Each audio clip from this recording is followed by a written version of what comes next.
How are you doing? You're very welcome to GMIT for the 9th Annual International Construction Management Day Conference. I'm Martin Taggart from the Department of Building and Civil Engineering. We host the conference each year. Just before we start, now we're mindful there's a lot of visitors from outside GMIT, so just had to run through a couple of small housekeeping matters. We won't keep you a moment with that. Clicker not working. Backwards. Okay. So fire drill, not expecting any fire drill today, so if the alarms sound, which are treated as a genuine event, and evacuate the building. Our muster point is just in front of the Garda station, down at the front of the college here.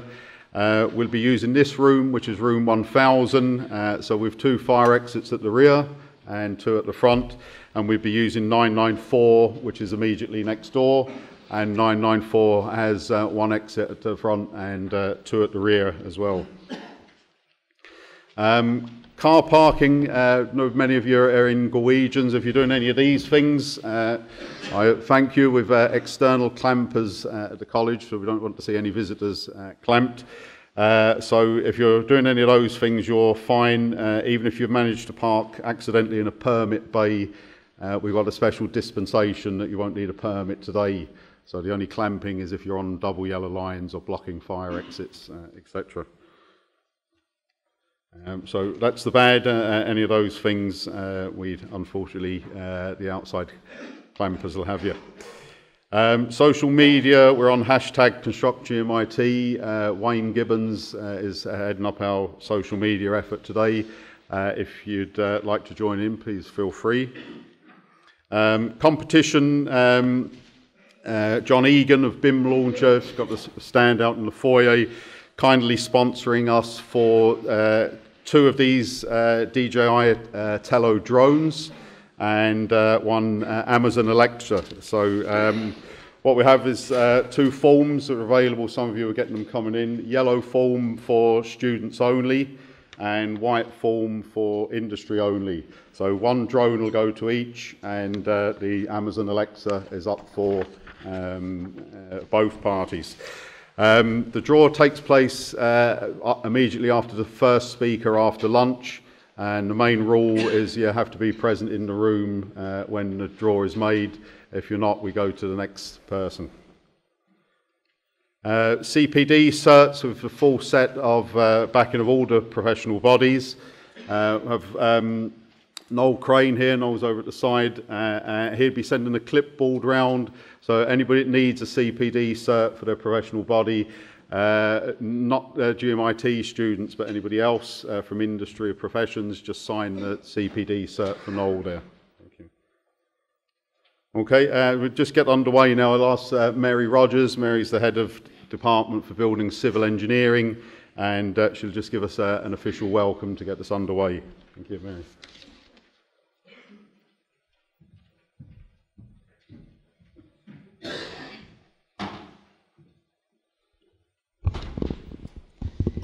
Good morning, everybody. You're very welcome to GMIT today and to our International Construction Management Conference. It's hard to believe that this is the 9th year of the conference, and under the stewardship of Dr. Martin Taggart, lecturer in the Department of Building and Civil Engineering, the conference has grown to be the single largest construction event in the west of Ireland. I would like to start by recognising our sponsors who are with us here today. Mr. John Sweeney, National Chair of the Chartered Institute of Building, Ireland. Mr. Dave Courtney, Chartered Association of Building Engineers. Mr. Fergal Bradley, Society of Chartered Surveyors Ireland, Western Branch. And Mr. Justin Malloy, Regional Director of the Construction Industry Federation. These people have been a great support to Martin in securing speakers and in promoting the conference. We'd also like to welcome our academic friends, colleagues and students who are attending from the University of Limerick, IT Sligo, Technological University Dublin, Athlone IT, Cork IT, NUIG, and our colleagues from the Mayo campus, GMIT. In the audience today, we have representation from across the construction sector, including contractors, consultants, professionals, local authorities, including the OPW and the IDA, auctioneers, recruitment specialists, and unusually this year, accounting firms. I would like to thank you all for your attendance, and to all our speakers who give their time and expertise to the conference, and many of whom travelled long distances to be with us here today. This academic year, 2018-19, has been a good year for the Department of Building and Civil Engineering and GMIT.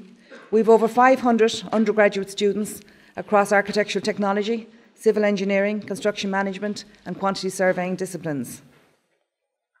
I would like to acknowledge our local industry in supporting our students on placements and supporting our staff in programme development and by contributing to events such as this one here today. An example of this support is the Higher Diploma in Engineering in BIM, a springboard programme which will commence next week. This multi-award winning programme was originally developed with our local industry partners, RPS, and some of you are here today, so again, thank you to you for all of the help and support that you've given us. And this is an example of what can be achieved when industry and academia work together. I'm not going to delay you too long because we want to get into the event itself, but I would like to acknowledge our sponsors, John Egan, with the prizes from BIM Launcher, the 2 drones which are prizes in the event today, as Martin has mentioned. And I'd like just to mention to the winners to use the drones carefully and away from airports. On that note, I'll pass you on to Dr. Martin Taggart and wish you all a very enjoyable day, and we'll see you over the course of the event. Thank you all.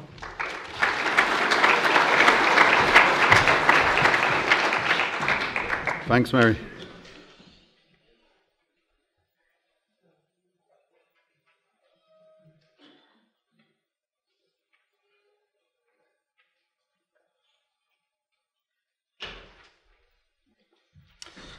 So our first speaker today is John Regan. John is regional leader in Ireland of all of ACOM's disciplines associated with buildings and placings.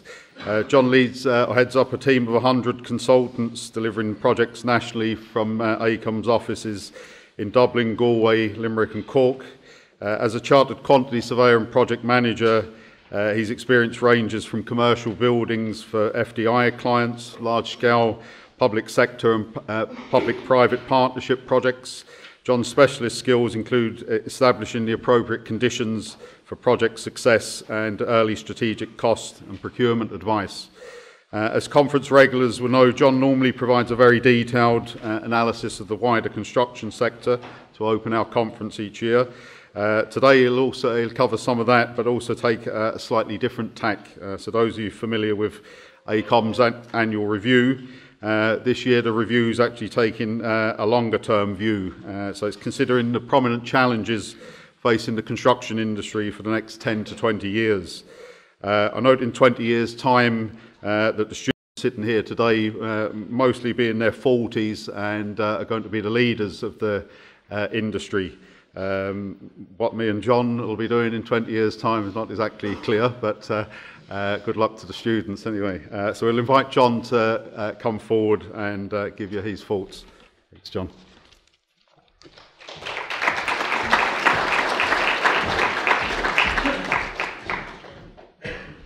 Thanks, Martin. And yeah, hopefully the students will be paying mine and Martin's pensions in 20 years' time. Is there a zapper knocking around here somewhere? Sorry, Tom. Thank you.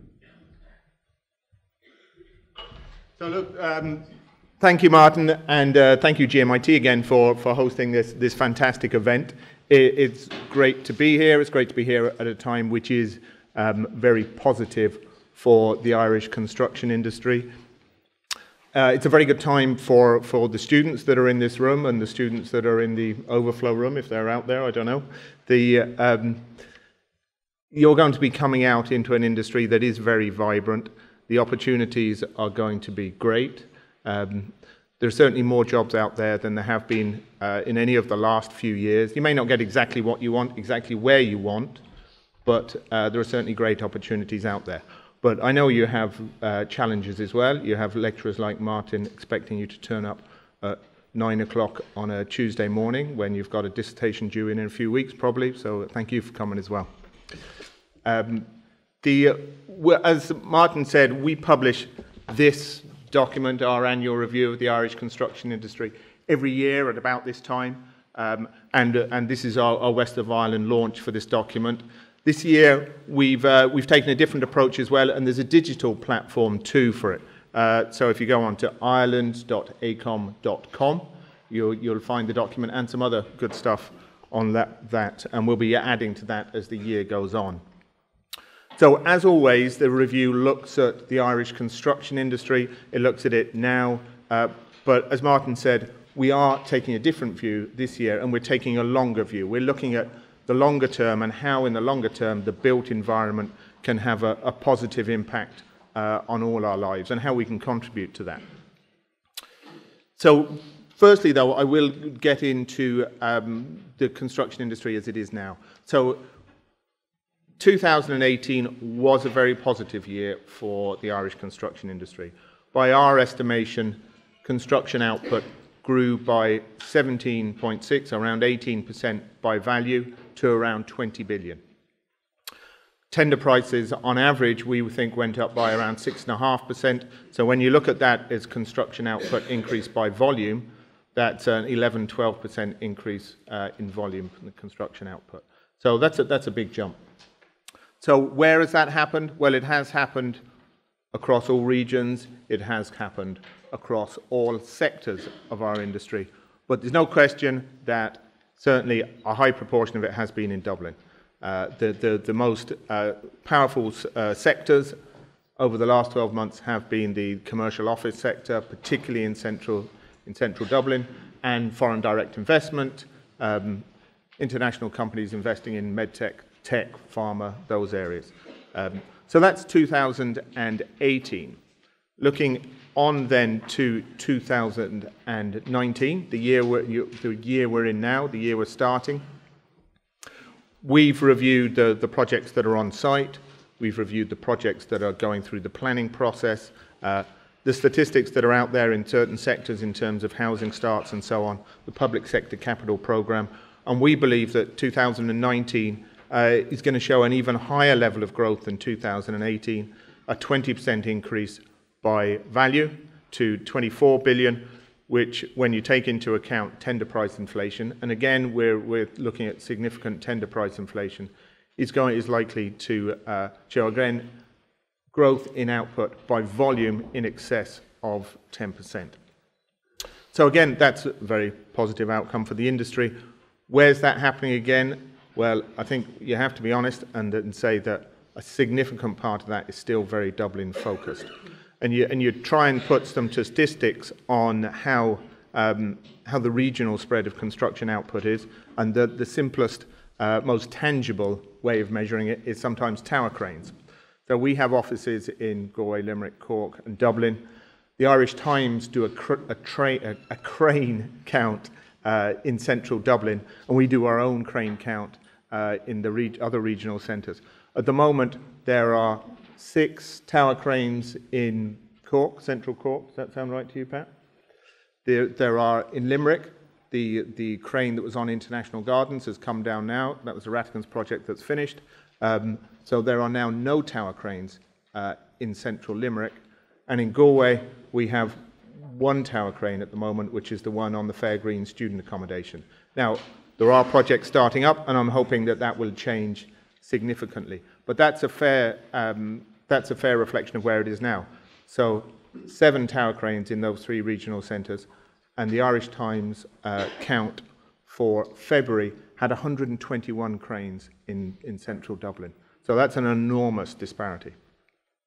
So that's kind of taking a look at the industry as it is and as it might be over the next 12 months. We are focused on taking the longer view. And fortunately, we have a government at the moment which has a long-term plan, which is fantastic because there hasn't been this sort of strategic plan for a number of years. Pat is going to talk in a little bit more detail about the 2040 plan, but this is the national planning framework for the whole country, taking it through to 2040. And there are 10 strategic objectives of that plan, and you can see them up there on the screen. I'm not going to go through them all, But I think if you look at them, there's nothing there that anybody in this room could probably say, well, that shouldn't be there. They're all very important things. Sustainable mobility, access to quality childcare, education, health services, they are all the aspirations that we all should be looking for, and that's what the plan is focused on. When you get into a bit more detail into the figures behind the 2040 plan, it becomes quite dramatic. So we're talking about 1 million increase in population. That's a 20% increase in population over that period to 2040, 22-year period. 600,000 new jobs, 500,000 new homes. And when you look at where the target is for that population growth, the target is for it to have a better regional spread, so 75% of it outside of Dublin, and 50% in the cities. And I think that is an important thing that we need to think about, is that urbanisation is a global trend. For us to invest in infrastructure and to get the best return on it, it does have to be focused around urban growth. So that's kind of the headlines. But then when you get to the next level of nitty-gritty, the public sector capital programme is the government planned expenditure to assist in delivering this national planning framework. And figures are published up to 2027. So again, this period does show significant growth. And if you look at 2019, it's a 19% increase in capital spending that's targeted for this year. So there is a plan there too. So bring it down to a bit closer to home and talking about these 5 metropolitan areas that are focused for growth. This is the Galway metropolitan area that is identified. It takes in the city. To the west, it takes in Barna. To the north, it takes in Clare Galway, and more to the east. The population in that area at the moment is around 80,000, and the target is to grow that by a minimum 50% to 120,000. So that's a similar target in Limerick, Cork, and Waterford. So they're pretty ambitious plans when you think about them. And you say, well, look, how are we going to do that in Galway in that period? Well, when you look at the amount of development opportunities that there are around Galway, they're pretty significant. You have Bonham Quay, which you're going to hear more about later. When you look around here, you've got the Corrib Great Southern next door, you've got Dawn Dairies just over the road, you've got the Galwegian site, you go down the road a bit further, you've got the Crown site, there's a lot of development sites in Knocknacara, you go further out to the IDA sites in Parkmore and Oranmore, there's the Ardorn Corridor, a big new development area out by the Galway Clinic. So there is plenty of scope to develop within that metropolitan area. So when you think of all those development sites, you might think, wow, look, we're going to be one big building site this time next year. But I just want to give a real example to show how it does take time and how challenging it can be to get projects moving. So we did this study for NUI Galway in June 2014. Yes, it was June 2014. It was strongly recognised that there was a shortage of new purpose-built student accommodation in Galway. There still is. So we did this study. It was a very open study at the time. The university recognised that new student accommodation was needed. They were very open to whether it was going to be delivered by themselves or by the private sector, but the important thing that it would be delivered. So there was a very open market soundings with all the active private student accommodation developers in Ireland. They were all invited into NUI Galway, and information was shared with them. A lot of them became very interested in investing and developing in Galway, and have bought sites, and things are starting shortly. But that was June 2014. The university made the decision that they needed to get things going and that they would start developing their own student accommodation. So this is the Goldcrest Student Village, which was completed and opened last September. ACOM were the project and cost managers on it. So that was 430 beds opened last September. So it took 4 years for the university to get 430 beds in place from when they first started thinking about it. in that period, there hasn't been any new private sector student accommodation, new build, that's been built in the same period. There have been some upgrades and some refurbs, and there are some that are starting now, but there are no new beds that have been delivered. So that's just an indication that when you get down to the reality of delivering things, it does take time.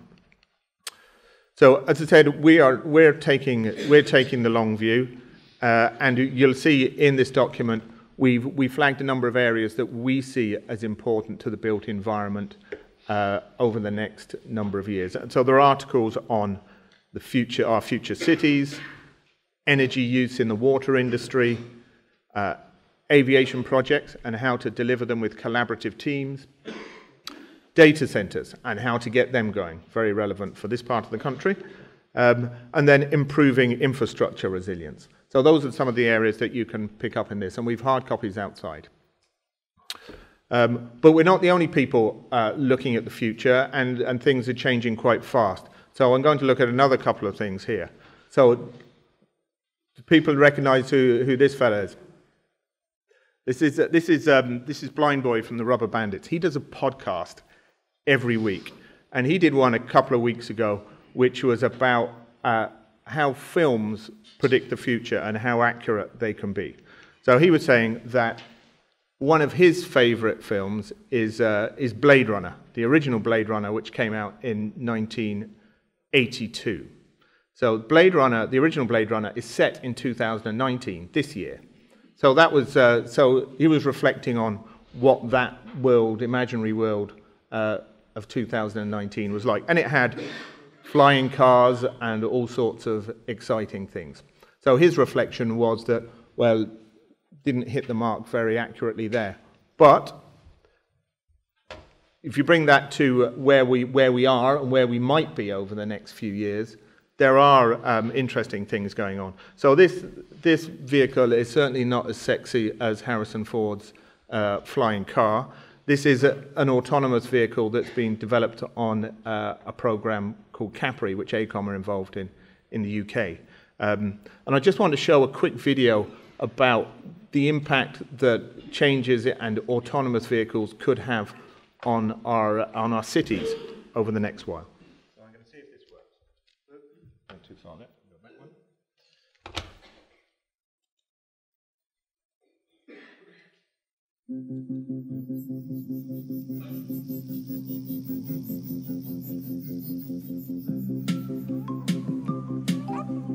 Our city has grown up pretty much like all the other cities, and it constantly changes. We become more people, the city grows, we build houses, more roads and parking lots, more vehicles. But human beings also need space. So what would happen if we drive away the cars of today and start using autonomous cars instead? Autonomous cars don't need any signs, and autonomous cars need less space, enabling wider sidewalks. It creates more space for us humans. And autonomous cars can drive and park themselves somewhere else.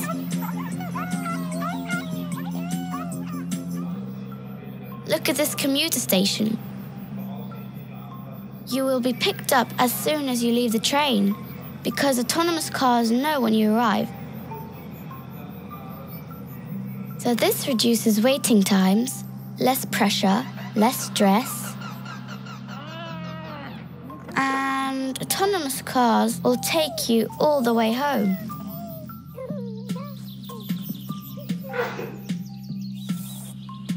Look at this shopping mall. It's just a lot of parking lots.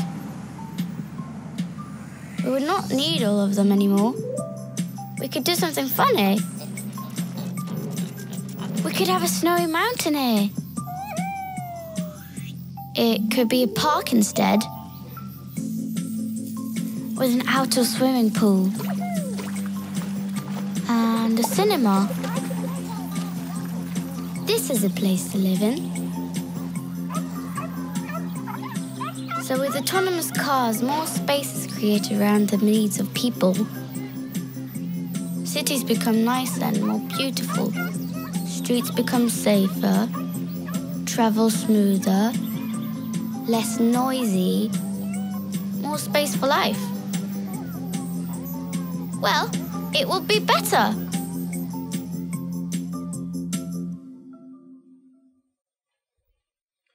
So those of us who do the Galway commute, I think will all probably welcome some of the things in there. But I think that is that's giving the impression of how things may change over the years ahead, and that may seem somewhat fanciful, but right now, Google, Tesla, all the German car manufacturers, all of them are investing heavily in this, and the current estimates are that by 2030, 30% of all new cars that are being sold will have the capability to drive fully autonomously.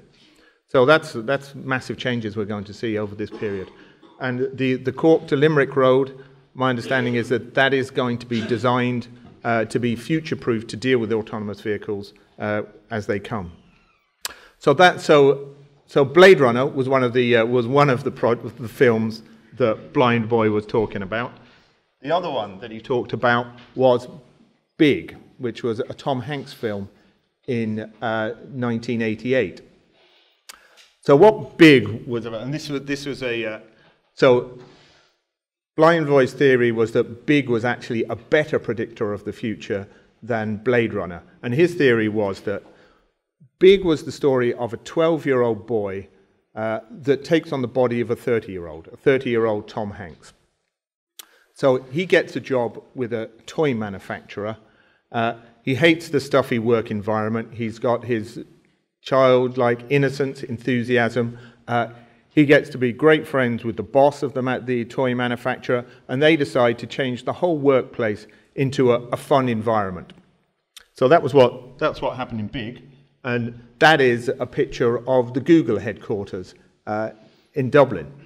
So again, the Blind Boy's theory as well, that was a more accurate prediction of the future than Blade Runner was. But I suppose the point is, again, things are changing rapidly. Things are changing very fast. Our workplaces are changing rapidly, and construction sites, the way construction is done, will change rapidly. So working is now much more about how you get work done, how you get it done in a lean, efficient way, how you get it done in an innovative way. It's not about the office that you go into, the desk that you sit in, that you punch the clock from 9 to 5. And certainly that's being recognized in a lot of companies. And in AECOM, we have a philosophy which is called freedom to grow. And that is a very open approach to how the best way of getting all work done. So the principle that we apply is that if it works for you, if it works for your team, the people that you're working with, and very importantly, it works for your client, you're delivering better for your client, then it works for everybody, and it certainly works for us. So that means people are working more from home, working different hours, and encouraged to work in different ways. So again, the working environment that the students here are going into and going to be in the next 22 years to 2040 will be changing dramatically, I think. So let me find the zapper again. So coming back to the long view. In the preparation of our annual review, we did an industry survey. And what we looked at were what people saw as the principal challenges to delivering 2040 in the long view. So the skills and talent shortage, lack of public funding, political upheaval were some of the key ones. And this survey was done last November. So Brexit wasn't quite as focused in everybody's minds there. So you might find that 27% is higher now. And I think that skill shortage is more acute as well. We also talked to people about how prepared they thought that our industry was to deliver 2040 and the complex projects that are out there. So again, skill shortage was out there. And the bottom one there, delivering complex multi-partner projects at pace. There are some really exciting and important projects in the 2040 program, and I think it's a bit worrying that only 35% of our industry thinks that we're prepared to deliver those sorts of complex projects. So those are a couple of things to think about. So I'm going to conclude by coming back to construction output and thoughts about construction output. This is construction output over the last 22 years, from 1996 up to 2018. So it's also the story of my life. This is the I moved to Ireland in '95, so that roller coaster is the roller coaster I went on and the industry went on over that period. If you take the average growth in that period, it's 4% per annum. And if you were to project that forward to 2040, we'd be at around 50 billion construction output by 2040. So I think that's actually quite a modest estimation. I think it's going to be significantly higher than that if we're going to achieve that million growth in population. But life isn't that simple. It's not going to be a straight line, I'm sure. It could happen like this amber chart, slow to start, then accelerating at the end. Could happen like this purple line, which shows accelerated growth, continued fast growth now, and then leveling off. More likely, though, it will be an up and down, as it has been. Our industry does work in cycles, and I'd like to just flag 3 risks that we see in terms of continued growth in our industry and our economy. The first is Brexit. We don't need to talk about that anymore. Everybody knows about that. The second is foreign direct investment. We have a fantastic track record in Ireland through the IDA and other bodies of bringing foreign direct investment, particularly American investment, to Ireland. We've also a great record of keeping it and changing with it and allowing foreign direct investment to grow in Ireland. But we are quite dependent on it. So if there are hiccups in that, there will be challenges for us. And the third area I just wanted to flag was just the general European economy. Ireland has been the fastest growing economy in Europe for the last 5 years, but things are not as rosy in Germany, France and Italy. In some ways that's good news for us because it probably means interest rates will stay low. But if things don't continue, if things don't go well for those economies, it's bound to have an impact on us.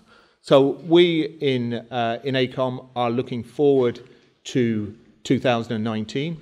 We're looking forward to working with the people in this room on projects, new projects going into 2014, particularly clients and those. The students, I'm afraid you have to do your own projects, but we're looking forward to working with developers and so on.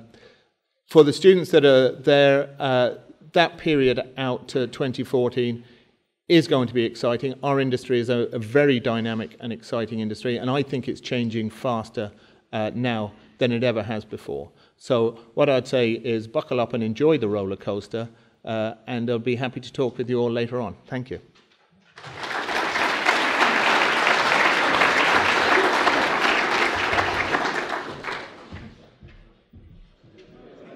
Everybody settled? Okay. I'd like to thank John or Regan. Very interesting thoughts going forward. Our next speaker in the session is Pat Lucey. Delighted to welcome Pat. He's recently incoming president and now president of the Construction Industry Federation. Congratulate Pat on his recent elevation to the role. Wish him every success in his presidency.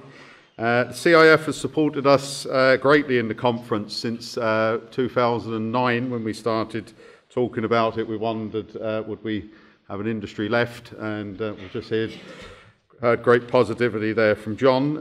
So we've had great support from the CIF presidents. I'm sure that great relationship will continue under Pat's stewardship. Pat is the director of John Sisk & Sons, with responsibility for the civil engineering business unit in both Ireland and the UK. After graduating from UCC, he joined MC O'Sullivan Engineering Company. In the late 80s, Pat joined Christiani & Nielsen and spent 6 years working in the UK. Pat returned to Ireland to join John Sisk & Son in 1993.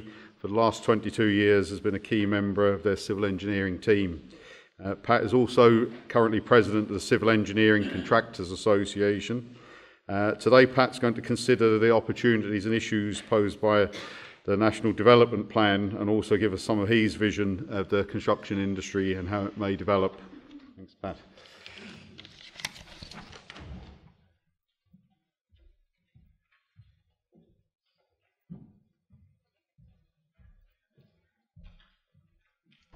Good morning, everyone, and thank you, Martin, for the invitation, and to the department, much appreciated. I suppose after that positive and uplifting message from John, I think it's important that you're conscious of the underlying message that he had there as well from the story of the tower cranes, because we don't have a single operating economy here. And just to reinforce that message, I'm just going to show you a photograph of the cover of the Construction magazine, which shows a divided Ireland from the edition of July-August 2017. So basically, we've got all this activity on the East Coast, we've got the wider Pale with connections and people travelling in, and then we've got 4 parts of Ireland adrift. That was 2017, it's still the case in 2019. So, my topic here today is the National Development Plan, Opportunities and Issues for the Construction Industry. There's quite a lot in that. And I'm conscious of something I came across a few months ago when my wife was looking up different approaches to education. She came across a learning pyramid. And basically it gave average retention rates for different forms of learning. So, for example, if we teach others, we will retain about 90% of it. If we're in a discussion group, we'll retain about 50% of it. But if we're at a lecture, we'll retain only 5% of it. So if I speak here for 30 minutes, you will probably only remember 1.5 minutes of what I say. So what 1.5 minutes do I want you to remember? Well, let's see. Certainly in what John said, I'd like you to remember the story about the tower cranes. I've been in this industry for the best part of 40 years. Some of you are only getting started. So today I want to talk about the construction industry you'll inherit in 2020, the construction industry you'll lead in 2040, and the construction industry you will pass on to the next generation in 2060. I'm going to break this into a couple of different strands, starting with learning from the past. Back in 2005 and up to 2012, I was giving a procurement module in the postgraduate diploma course in Trinity. I had experience of procurement in Ireland, England, Scotland and Wales. Each jurisdiction had its very own different ways. And even in my career to that point, the repetitive, cyclical nature of the industry was so obvious. To get the point across to those on the course, I used this quotation from Josiah Charles Stamp. It rang a bell with me about what we were seeing in construction. Now, Mr. Stamp was the son of a shop owner in London. He joined the civil service when he was 16, went to college at night time, got a first-class honours degree when he was 31 years old. He was an economist, he was a statistician. He left the civil service and went into industry. He became an extremely wealthy man. He was a director of the Bank of England. He was a chairman of a railroad. He was a man who came from ordinary beginnings, and he was on the inside of the banking profession, and then he wrote that message. So little did I know in 2005 what was going to happen in 2007 and 2008. But it begs the question, why don't we learn? Will the construction industry be a fine example of Einstein's definition of insanity forever? I'm going to read an excerpt from a speech made by another CIF president. In it, the issues militating against innovation in the construction industry are outlined. These were: the sector has low profit margins and an inequitable distribution of technological risk and financial reward. The sector is mostly driven by the pressures of time, cost and programme, rather than quality and value in the delivery of its products and services. Many construction procurers and tenants are technically unsophisticated and are thus unable to recognise improved value that can flow from innovative processes. There is a heavy reliance on lowest tender contracting systems. Labour shortages still exist in certain trades, i.e. tiling and plastering. The industry's image affects its ability to attract the best employees. While some innovation does occur, its spread rate is slow. Much of the industry tends to be closer to the trailing edge than the leading edge. Research and development investment is very low compared to every other industry.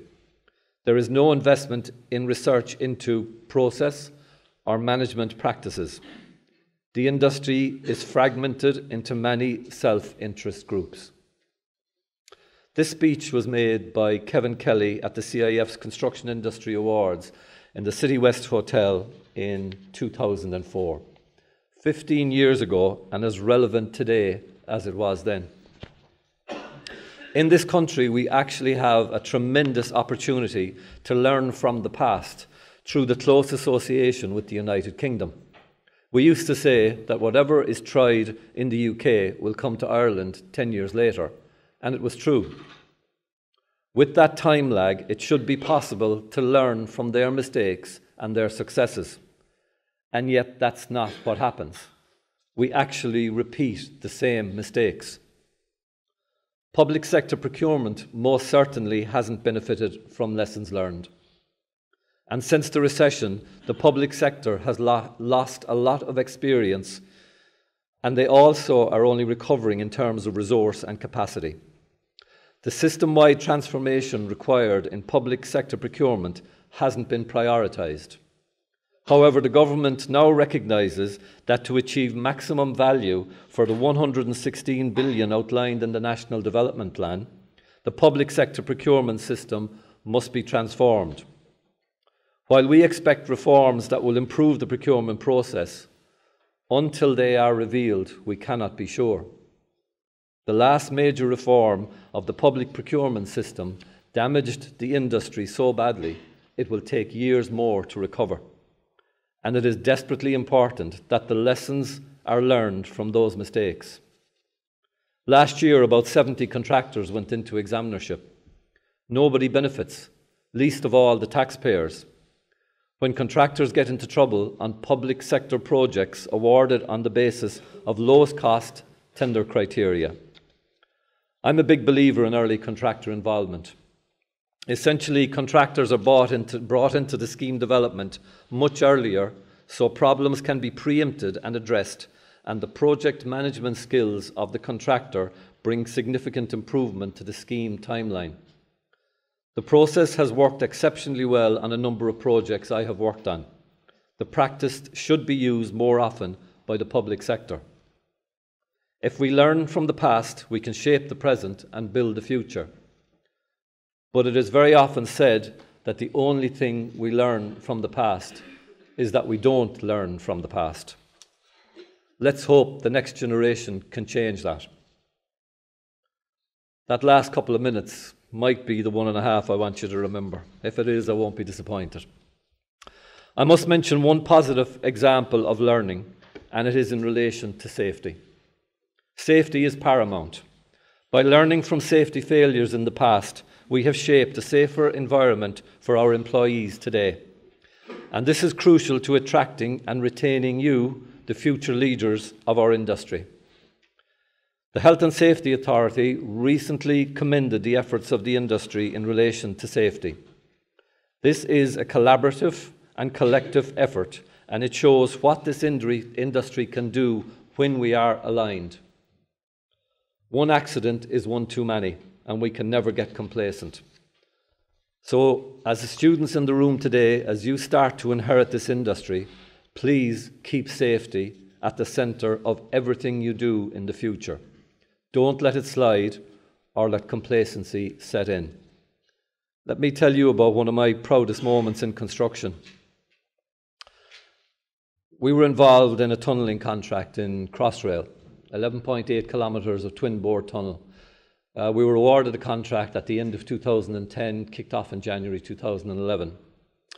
By 2013, we were in full stride tunnelling, and in the course of the tunnelling, which is really heavy civil engineering, there were a number of accidents, and there were life-changing accidents for the people involved. We put every effort we could into turning that around, and we were, through supporting the site team, successful in reaching 1 million man-hours without a lost time incident. So we got all the teams together, all the workers, and we brought them into the different canteens. There was 1,000 people working on the job. I was in one particular canteen where we wanted to end up with a list of what was good about the project from the workers' point of view. So we came up with a technique that got them to relax and say what their thoughts were. And we got it up on a whiteboard, and just as we were about to finish, there was a young man, he was about 20 years old, and he was sitting in the front, and I could see he wanted to say something, because he just hand up a little bit up, and I said, "What do you want to say?" And he said, "No pressure." There was no pressure on them to do anything that was unsafe. So to come from where we were to a point where a very young member of the workforce was able to say, if they saw something unsafe, they could just stop. That was brilliant. We actually ended up finishing the job with 1 3/4 million man-hours without a lost time incident. And for a 5-year project, which was a very big job, that actually sticks in my mind a lot more than an awful lot of other things. The next issue I want to address is the boom and bust cycle. We must end the boom and bust in our industry. Now, I know there's a natural economic cycle in any industrial sector. In ours, however, the amplitude of the cycle is too volatile. The CIF is working with the government to identify the parameters of a Goldilocks zone for our industry, where, for example, housing output and capital investment can be monitored as an early warning system. This is very relevant to the topic of today's talk, the National Development Plan. My central point is that to deliver the NDP in the most efficient manner, the government must work with the construction industry to rebuild the capacity of the industry in a sustainable way, and to spread best practice and technologies across the 50,000 plus companies that constitute the Irish construction ecosystem. The National Development Plan is a major step in the right direction in terms of ending boom and bust. The investment package of 116 billion over the next decade could transform the country's economy. Its sister strategy, the National Planning Framework, or Project Ireland 2040, could transform Irish societies. Both strategies are entirely dependent on this industry. There is no doubt that there's a lot more positivity around the industry than in the past decade. Most of the indicators are on the up. Civil engineering is the one sector that hasn't recovered due to the low investment in infrastructure for more than 10 years. This should be a matter of great concern to all of us, as infrastructure is directly related to the performance of the economy as a whole. Let me read a paragraph from the BUILD document published by the Department of Finance last week. So this is the BUILD document which replaces the old DKM report that they used to do for the Department of the Environment. So in section 1.1, the overview, they state, following the economic downturn, public infrastructure that had been put in place over the past 2 decades played an important role in supporting the resilience and recovery of the Irish economy. However, in the years following the crisis, public investment was significantly reduced to safeguard the provision of essential public services. It goes on to say, Project Ireland 2040 represents a decisive response to these deficits and identifies strategic priorities for public capital investment for all sectors. That's true, but it's not happening quick enough. We now have an infrastructure project tracker which lists 271 projects currently. It's going online, and it will provide transparency of up-to-date information on a staged basis of the top infrastructure projects in the pipeline. The CIF is working with the government to develop this tracker, as it is a key component in the certainty required by industry to invest in our businesses, people and technologies over the next decade. There is another point worth noting from the national figures. I know many of the construction companies present here today are still only in recovery mode. These positive national figures are largely driven by activity in the Greater Dublin area. They mask the fact that outside the Greater Dublin area, there is an absence of work to sustain construction businesses in the regions.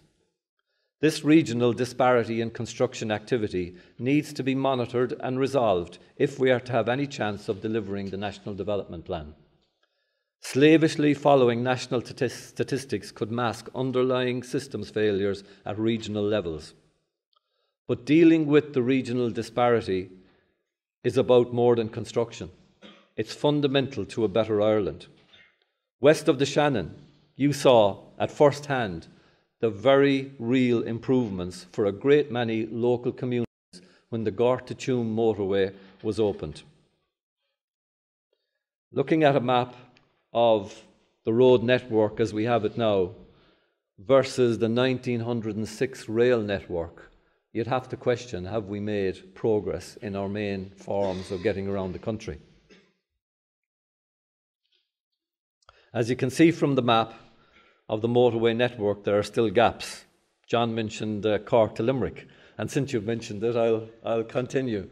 Cork to Limerick is a great example of what we are not doing right. Everybody believes that we need to develop a counterbalance to the east and the Dublin area. The project from Cork to Limerick will cost in excess of €1 billion. It will take 13 years or so to deliver. They have appointed designers only recently, but the work that has to be done for the first 4 and 5 years of that project will probably only cost about 15 million, but the timeline can't really be shortened. That time has to be spent to get the project to the point of planning. So why aren't we starting these projects sooner rather than waiting for some big event that actually causes us to press the button, but then we have to wait 5 years before we can go to planning? Delivering the National Development Plan is a transformative opportunity for Irish construction that we must seize. It's not enough to simply build out 116 billion of infrastructure and get our volume of housing outputs up to 35,000 a year. We need to do this, but we must also use this pipeline to work to become leaders in innovative construction. This time, to deliver the NDP efficiently, and in doing so, end boom and bust, we must enhance our productivity, developing, not just adopting new technologies and practices, delivering a sustainable built environment in the most sustainable manner possible, provide amazing careers for young men and women. This is the vision the CIF has for the Irish construction industry: to build an industry characterised by smart, sustainable and stable growth. The government and industry are beginning to collaborate on spreading modern construction techniques throughout the supply chain. Within the NDP is the acknowledgement that it's only through collaboration on issues like skills, procurement, productivity and regulation that we can deliver its ambition. The next strand I want to talk about is people. Top of the list of concerns is skills.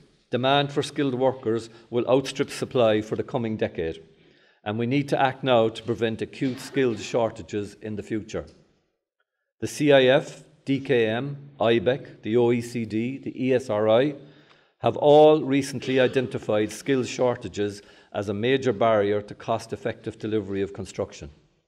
A recent CIF survey found construction companies across Ireland are experiencing difficulties recruiting qualified, experienced, and even entry-level workers across most disciplines.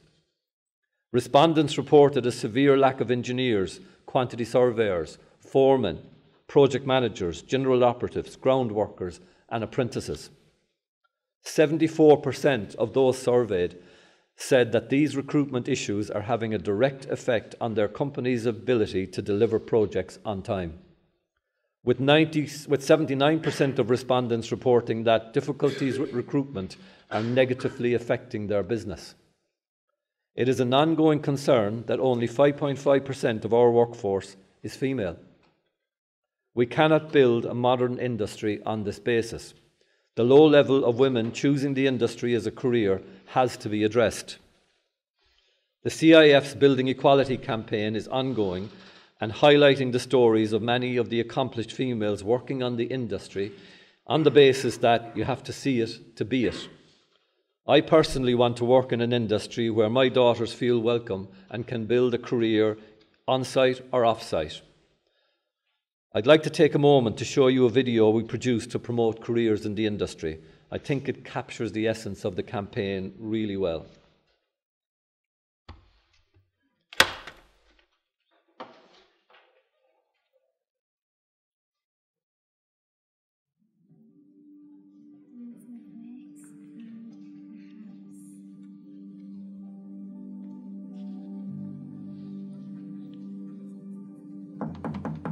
Hi everyone! Hi. My name's Carol, and today I'm going to show you a video of a building that was recently built in Dublin. So this is the building in Dublin that's newly finished. It's got special white glass at the front and bronze shading at the back. Who likes the white glass at the front? Me. Me. Who do you think could have built this building? Who put this building there? Builders? Architects, yeah. And what do builders look like? They would be very strong, quite big. Oh, yes. They have hard hats. And what do you think they were wearing on their feet? Boots. Boots. Black boots. Yeah. So now that you've seen the video, I have a surprise for you guys. It was actually me who built the building.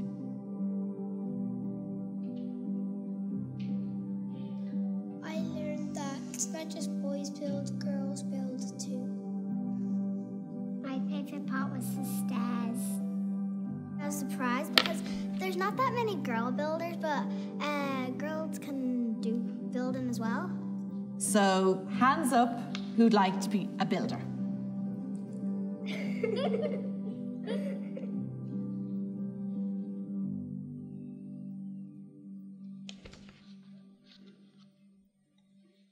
That has proved to be quite an effective video to get the message across, and we're not looking for increased diversity to tick a box. We're looking for increased diversity because it improves our industry. You get a better balance of decision making if you have got different inputs into it. So greater diversity will make us a better industry going forward. And interestingly, a colleague who had seen the CIF's equality campaign asked me, what was the CIF doing for wider diversity? The point was that with the industry comprising of 95% men, there are probably more gay men in the industry than women. The follow-on question was, what was the industry doing to ensure that LGBTI person felt they could work in the industry or indeed be unguarded about their sexuality or gender issues? The CIF has developed an industry-wide diversity policy for its members. It's a small step, but it's important. Next, we're developing a diversity mark for companies who reach a certain standard. I want the logo for diversity to be as sought after by companies as a CIF, a CIRI, or a Safety Cert logo. In addition to attracting young people into the industry and those in the diaspora, the government must match the ambition of the NDP by an equally ambitious investment in education and training. Worryingly, enrolment figures are down, not up, at a time when construction activity and future demand is increasing. This concept of building lives, careers and communities will be the central theme of a major national awareness campaign to be rolled out in the second half of this year. It's a given that the industry has more to do to attract young people into our industry, and against the backdrop of the National Development Plan, we need to connect our profession with that noble purpose in the hearts and minds of the children, the parents and the teachers of Ireland. I hope all of you today will support the campaign. I want each of you to be an advocate for our industry. That might be leading by example through the quality of your work, your professionalism and your commitment to safety and well-being. I hope that GMIT will support this campaign and our outreach programme to secondary schools next year. The next strand I want to touch on is research and innovation. Last year, my predecessor, Dominic Doheny, lamented the low levels of support for research and innovation in construction. The team in GMIT responded almost immediately and pulled as many of the researchers with an interest in construction across Ireland together. They established with industry Ireland's only construction research forum. This group met last year to kick off, and it will now aim to place the industry at the centre of the government's innovation strategy. By the time the next CIF president addresses this group, I hope to see at least one centre of excellence and plans well underway for at least one Enterprise Ireland Technology Centre. There are currently 51 Enterprise Ireland Technology Centres, none focus on construction. In the past, we might have shrugged and got on with our work. But to build a sustainable and stable industry, we need to mobilise, get organised, and make a compelling case to government for investment in research, development and innovation in construction. There is another challenge for GMIT and other third-level institutions to respond to. It should acquire the latest construction technology, upskill academic staff, and reshape curricula to reflect the changing requirements of industry, student and state. It should also prime the pump of third-level research into construction, something that Ireland inexcusably does not prioritise in our national science and innovation strategies. There is no mention of construction in the government's Innovation 2020 strategy. I hope that we as an industry, in conjunction with GMIT and others in the third-level sector, will be able to collectively ensure that construction gains prominence in the next iteration of this strategy due to be started in the coming months. If we make a compelling case, the government should be willing to invest in increasing the industry's capacity and the research into construction technology.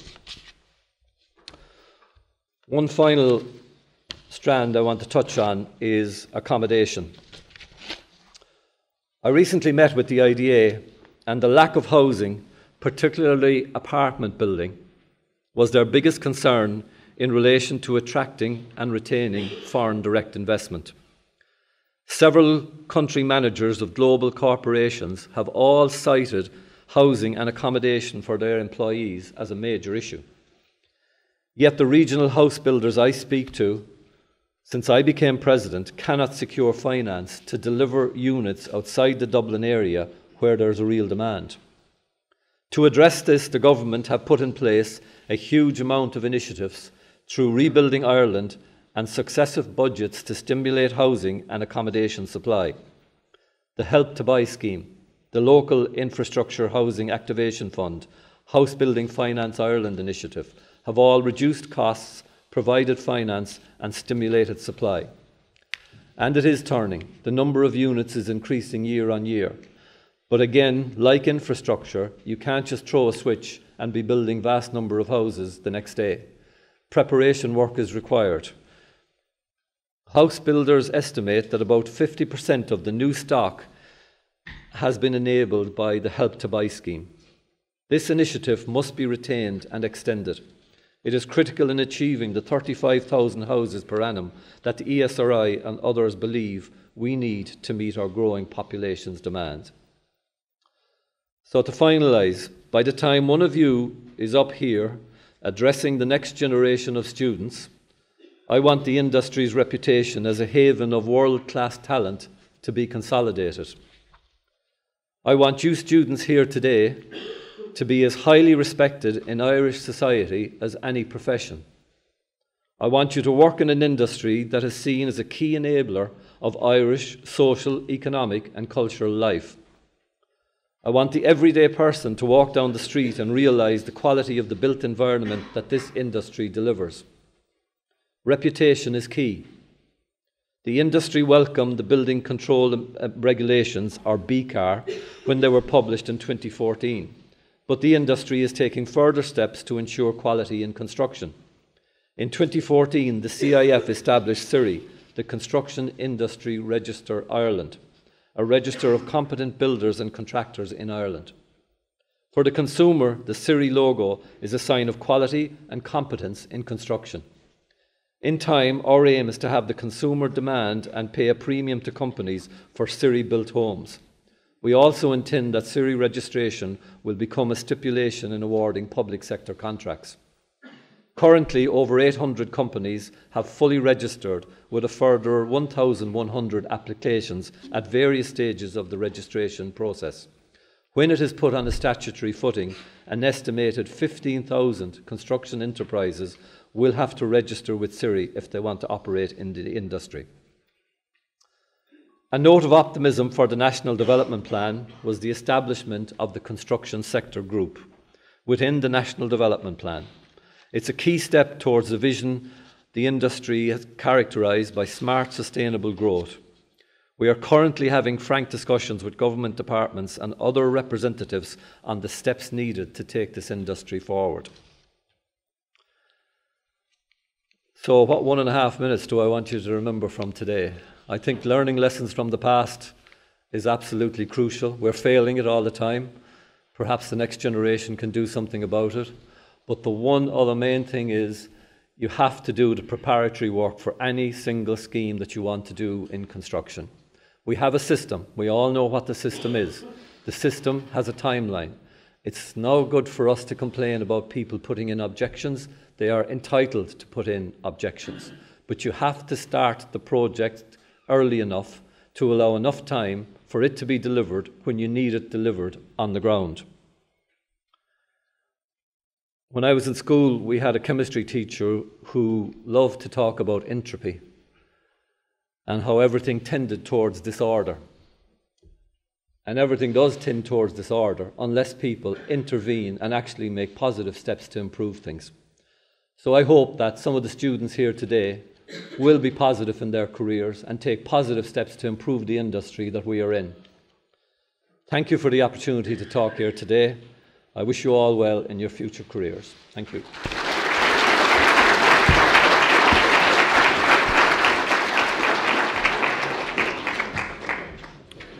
Thank Pat Lucey there for very interesting thoughts. Just a couple of points that Pat made there. I think generally Pat is speaking from the college side. GMIT and the wider colleges, I think we're very much on the same wavelength and very positive and interested in the same things. We had a big meeting there of the CIOB Education Forum under John Hanaho at Croke Park during the Student Challenge. So very much the colleges are behind you on the promotion for careers in construction, diversity agenda, etc. And also with the innovation and research, the backings there, I think the goodwill's there for future endeavour. So thanks for your support as well in those. Okay, I just want to make one announcement, or David Courtney from Chartered Association of Building Engineers won't forgive me. Dave just asked me to announce that CABE are starting another award. I know the students in first year particularly have only about 5 weeks of the academic year left, so a bit more encouragement. CABE are launching an award for best first year on accredited programs in the different colleges, so that goes for GMIT and the other accredited programs. So that will be a financial bursary and a trophy going to best first years. So 5 weeks to go, keep up the good work, there's money in it, and we'll see. Our final speaker in this session is Paul Oakley, and changed tack slightly to look at the digital agenda. So we're delighted to welcome Paul. He's a director of BIM at the Building Research Establishment. He's a chartered architect and acknowledged world expert in building information modelling. Heads up the BIM division in BRE, as I said, where he's responsible for technical delivery of the BRE Academy training. There's a BRE Academy stand in the foyer. Paul also sits on the board of Smart Buildings UK and Ireland and leads the operational activities for the chapter under the secretariat role of BRE. It's fair to say that our industry has received a significant jolt from the advent of digital technologies. You see the disruptive potentials, as both the previous speakers have touched on. So that jolt is providing threats to the industry with skill shortages, etc., but also great opportunity. So I've asked Paul to give us his thoughts and insights on where the digital journey that we've commenced might lead us. Thank you, Paul.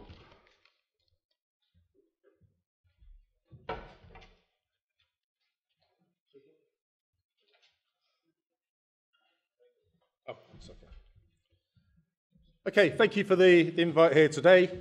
So it's not quite my first trip to GMIT. I've been here quite a bit involved in training, and some of our BIM courses and that are taken up by GMIT. I'm the director for BIM at BRE, but I'm really talking to you about all the sort of stuff that's going on generally. But BIM is the heart of change going on globally. So Pat's already touched on learning lessons from the past. And for almost over a century, people were saying we need change within construction. 76 report from the BRE talks about unclear project information and the amount of cost this was putting on to industry. We've had all these reports coming out from the UK saying how construction is not performing correctly. And we're down to modernise or die, of course, and then we had Carillion to follow it up. But the tragic events at Grenville and then the Hackett report on that are big players, not just in terms of what is going on within the UK and the effects on construction, but even a project I visited here yesterday. The impact on that is being felt not just UK, Ireland, but across the world. And there are lots of other reports that the UK have done, basically going in to all the aspects of how we need to improve. Going back to things like rethinking construction, the figures, 30%, you'll hear this, 15, 20, 30%. We know we can improve. And accidents, as Pat had mentioned, that is one of the major issues in terms of adding costs to construction. Never waste a good crisis.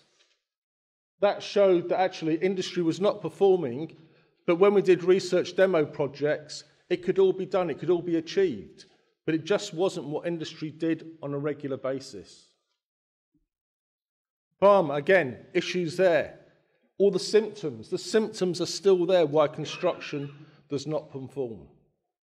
And we still actually haven't gone back and resolved those basic issues. And then up to last year, it's not just a UK, Ireland project. PlanGrid did a look across North America, even down to Australia, as well as the UK, Europe. About 2/3 they feel is productive. About 1/3 of what everything done related to construction is waste. That's huge amount when you look at the profitability of most of the firms within the construction space. So there's massive opportunity to get rid of that waste and change the way that we work. Hackett, again, one of the things that comes out of that is this golden thread of information. And a lot of what I'm going to talk about today is the issues in terms of delivering that, but the opportunities it also presents. So a quote from various reports, production information, 2002 in the UK, information is invariably inaccurate, ambiguous and incomplete. So how do we know? Well, basic 2D drawings. You can see the architects overlaid with the engineers. We can't even align the stairs. We can't align ducts, pipes, etc. We have basic coordination issues that are not resolved. But of course, 3D is going to resolve all those problems. Except when you get those sorts of clashes in the middle because people actually haven't coordinated their 3D models. But then the designers are, well, it'll move on to site and it'll be resolved by the contractors on site. So it's this blame game across construction as we keep moving things. And a little engineering problem. So Luffenberg Bridge, Switzerland, Germany. Something as basic as sorting out the datum. So they agreed the datum would be sea level. Unfortunately, one chose the North Sea, the other one chose the Mediterranean Sea. But a clever German engineer realised that there was a difference between the two. Unfortunately, he got it the wrong way and doubled the difference. Okay, so just these very basic things in terms of setting up your datums, agreeing things, establish them, checking them before you move too far can cause major issues on construction. And everything we've been doing in terms of change within construction, people put up blockers. Whether it's cost in the BIM world, software, etc., legal, my professional indemnity insurance won't allow me to do it, the contracts won't do it, the technology is not capable. All these excuses industry puts up why we shouldn't change. But we need to change. In the UK on the BIM side, all these standards were written to enable change to take place. They've now moved into an international scenario. So just recently, last month, ISO 19650 parts 1 and 2 were launched and made available for use. And these are now an international standard to allow adoption of what was originally the UK BIM Level 2 to take place. So BIM, what is it? I'm just going to give you a quick basic overview of what we're talking about. So it's not just 3D CAD. Okay, we was doing that in the 80s. Okay, it's not new technology. There are people doing it now. But I like this definition by the UK BIM Task Group about collation exchange of shared 3D models and intelligent structured data. And it's that intelligent structured data which is going to change design, constructions, operations, and maintenance. It's going to change the way we all work. But it's also about this. It's about better information management throughout that whole process. So the trouble with BIM is we can't even agree what the definition is. Some people are talking about BIM as the information model. So they buy a piece of software, they create a 3D model, and they say they're doing BIM. Other people are delivering new things from that model. So actually, how they go about modeling to extract cost, visualization, construction sequencing, the modeling process depends upon what the deliverables they need to deliver. And then we get the information management bit, the whole BIM Level 2 from the UK, which is the whole process of how you manage the flow of information and you control the flow of information. So we have what thing is produced, how that thing is produced, and then the who produces what and when. And they're three different things. The bottom one, you need to do the other two. But unfortunately, people can go and buy a piece of software and say they're doing BIM without worrying about the other things involved with it. So we need standardized definitions of what's going on. When we talk about BIM itself, the graphical model, that's the flashy bit, that's the people everybody likes. Okay, but as equally important to that is the non-graphical information. If we're going to get to this structured data bit, that is the bit that's going to change the industry. And if you think about those two, from that, we're going to get the documentation. And as long as these are coordinated, the documentation are just reports from the databases of the graphical and the non-graphical information. Now, I speak at events globally, and within the UK, the BIM Level 2 has been the big push. But globally, it's this. It's Industry 4.0 or Construction 4.0 they're talking about. How big data, AI, use of IoT, drones, off-site prefabrication, virtual realities, augmented realities, mixed realities, all these sorts of things are going to change the way that we do construction. And these things are happening. There's plenty of things going on which are driving these agendas. And it's just about how much of this is all joined up is really where the benefits are going to be. One of the other pushes is digital twins. So at the BRE, our integer house, and actually most of the site of the BRE, we've got a full BIM model there. And this particular one, that is used as our smart home, so it's full of sensors, but then we've linked the data from the sensors into the BIM model. So we can then visualize the BIM model based on current sensor data.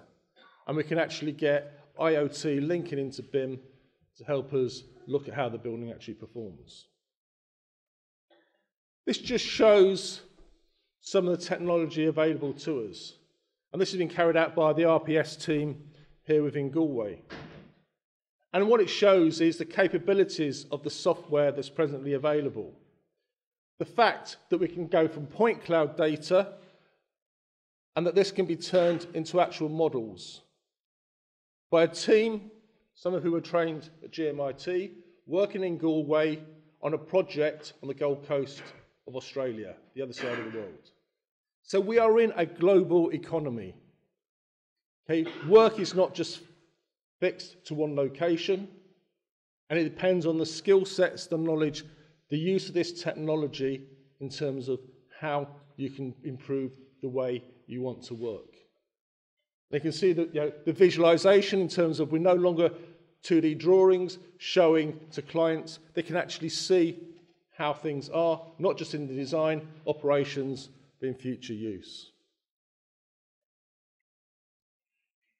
So with BIM, the whole perception was, and this comes from Construction Excellence, that BIM was all about design and construction. But the reality is something else. That design and construction is tiny. If we can sort the structured data out in that bit, that can push into the operations maintenance, into the business costs and the business outcomes. We can change the way that we all live by resolving a lot of these things. But there are a few technical issues to sort out. So one of the big pushes within the UK was how we dealt with delivery information. And the requirement in the UK on the BIM level 2 was to deliver this thing called COBE. So when I started, delivery was easy. It was drawings on the drawing board. We moved to CAD.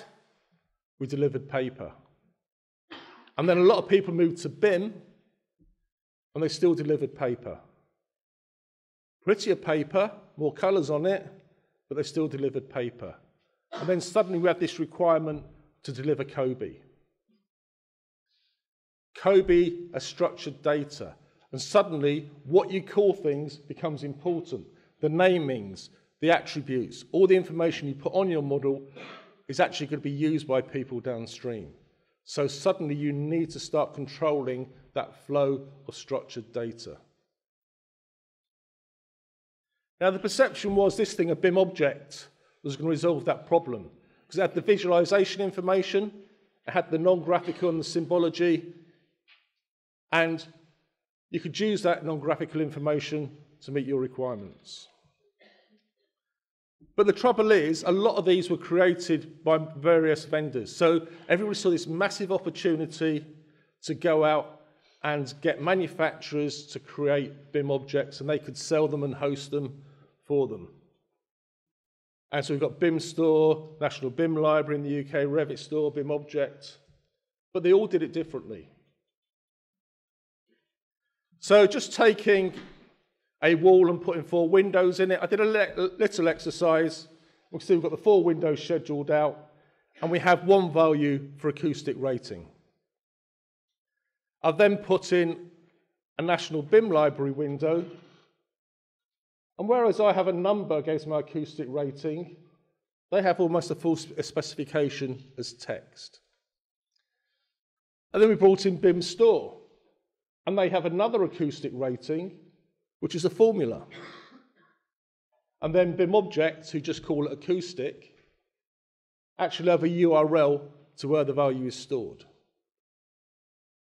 So if I want to extract structured data for acoustic rating, which one of those 4 columns am I going to get?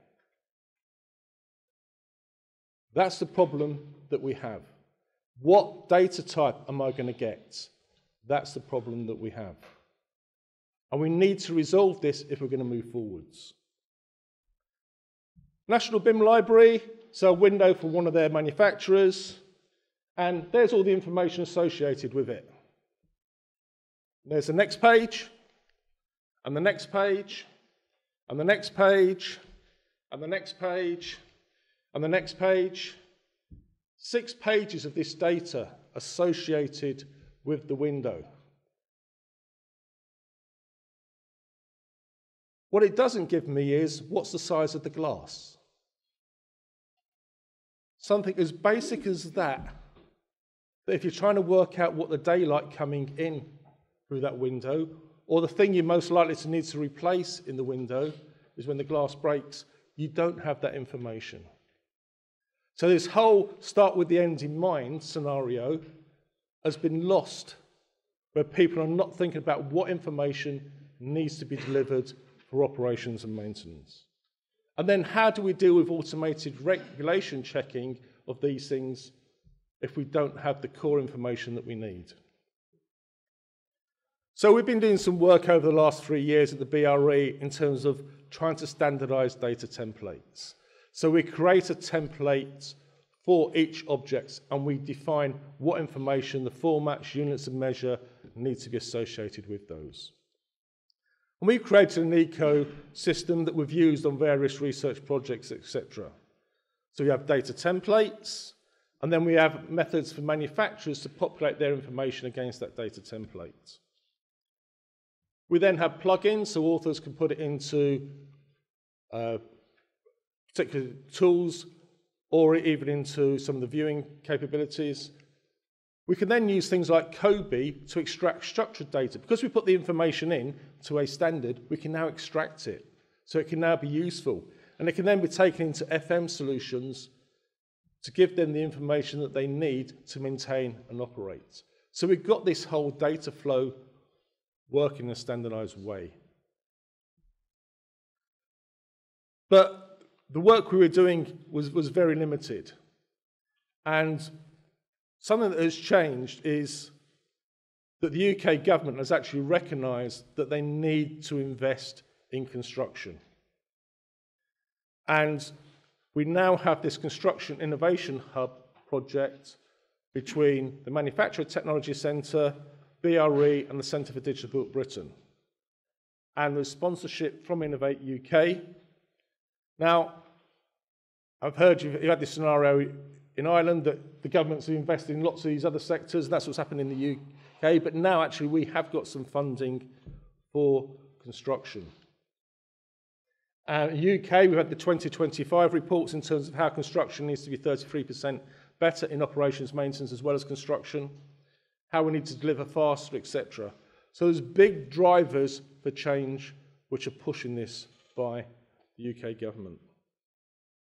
But they have put their money where their mouth is. They've provided 72 million for the initial project to really look at how we can change construction for the better.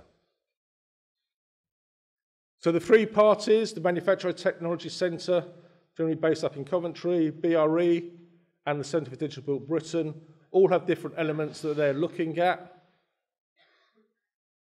One of the first packages that comes under my remit at BRE is looking at how we deal with product data and how we look at digitisation of the building regulations. And those issues that I've been talking about for several years, we now have actually an opportunity to get on and to start to resolve. So the issues in terms of all those information from brief specification to construction to how we maintain, operate, refurbish, etc., they all define data requirements that we need to capture. The manufacturers all have their data, and if we can basically get the requirements and the manufacturer's data, we can then start making decisions based on structured data, not on guesswork. And that's going to change a lot of the way we can do things. The whole structure of these things, we have a process in terms of we're looking at it as an ontology. So when you're looking at a door, you're no longer just looking at the door, you're looking at all the components of it and the data associated with those. And then general things about manufacturers' general information, the supply chains, products, all these things together to allow decision making. And then the use of AI and these other things can then start to use this to help inform decisions.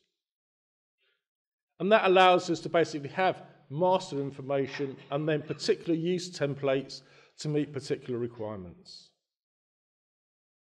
Now, one of those will be automation of regulations, etc.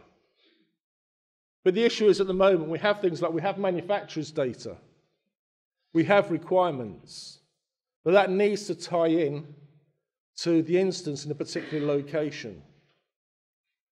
So by standardizing all these different data sets, we can then start doing formulas and rules-based stuff to actually take these things on board to help make proper informed decisions so that the thread that Hackett talks about can actually be achieved.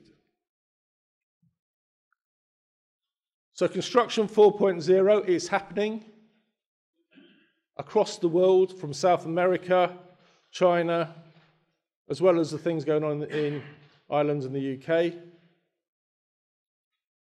There is fantastic opportunities for change. We know that the old ways of working are not productive, that we need to change, and really there's an opportunity for the new generation coming through to embrace that change and actually make it work. So thank you very much for listening. I hope you found it useful. Thank you.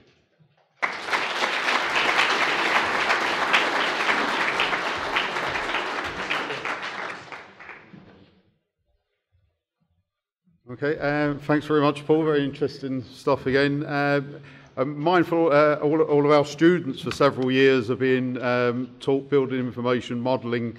For people from industry, we also run a blended learning higher BIM diploma in building information modelling, which Paul's doing some work with. So if you're interested in that for industry, you can see Gerard Nicholson out on the stand outside. We might just take one or two questions before we break for tea. So if there's any questions for the gents.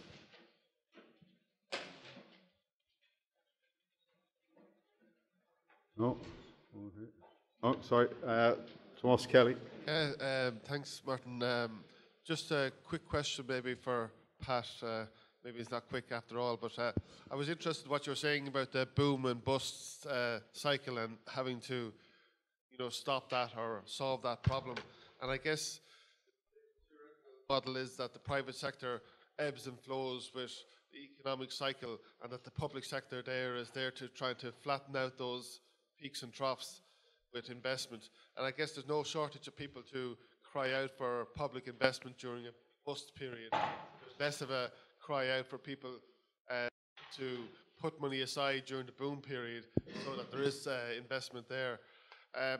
I suppose, do you think that that is realistic? But probably also, I suppose, can we look at smarter ways of trying to get the government to prioritise spending in those boom or bust periods in the regions, for example, if that's where this, the deficits are in that period, and maybe in the cities and the infrastructure then in other periods. But it's trying to find that balance between putting money aside but also investing then in the bust.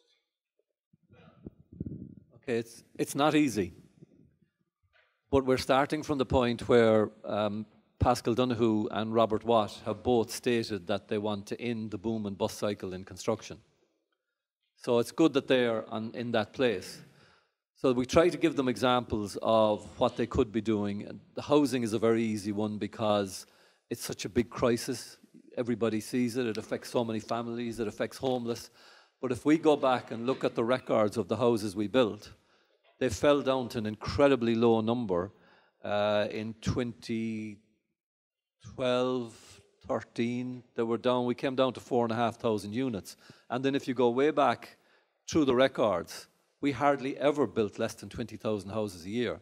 So after 1 or 2 years of that, somebody should have said, we have a problem coming. We have a serious problem coming, but nobody said anything. So one of the things we're going to try and do through the construction sector group is to try and agree a number. What should we be building every year to keep us out of trouble? Now, I don't know what the number is, but there's enough clever people around the table in that group to come up with a number that should be a baseline that we never go below. The one that's more difficult is the infrastructure problem, because infrastructure doesn't affect us today other than it takes us longer to get places. We get in traffic jams. But it doesn't really inhibit our daily lives massively. Not like the crisis of housing. But what we know that it does do is that if we put the infrastructure in, it enables the economy to perform.